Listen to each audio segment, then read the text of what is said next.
मराठी पाहुयात महत्त्वाची बातमी।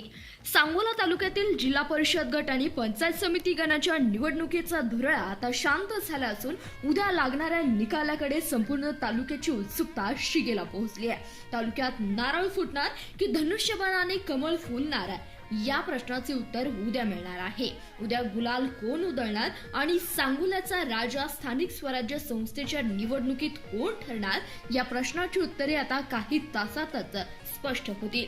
ही निवडणूक केवळ सत्तेसाठी नसून आमदार डॉक्टर बाबासाहेब देशमुख, माजी आमदार दीपक आबा साळुंखे पाटील आणि आमदार शहाजीबापू पाटील यांच्या प्रतिष्ठेची लढाई बनली आहे।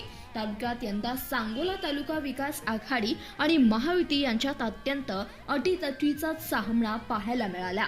शेकापचे आमदार डॉक्टर बाबासाहेब देशमुख आणि माजी आमदार दीपक आबा साळुंखे पाटील यांच्या नेतृत्वाखालील विकास आघाडीने नारळ चिन्हावर निवडणूक लढवता आपला बालेकिल्ला राखण्यासाठी शर्थीचे प्रयत्न केले, तर दुसरीकडे महायुतीमधील भाजप, शिवसेना, शिंदेगड, राष्ट्रवादी काँग्रेस आणि आरपीआय यांनी आमदार शहाजीबापू पाटील यांच्या मार्गदर्शनाखाली तालुक्यातील सत्तेचे समीकरण बदलण्यासाठी संपूर्ण ताकद लावली आहे। विशेषतः कोळा, महूद, घेरडी, जवळा आणि चोपडी या जिल्हा परिषद गटाकडे संपूर्ण जिल्ह्याचं लक्ष लागून राहिलंय। या भागातील लढती इतक्या चुरशीच्या झाल्या आहेत की तिथे काटा जोड निकाल लागण्याची शक्यता राजकीय विश्लेषकांकडून वर्तवली जाते।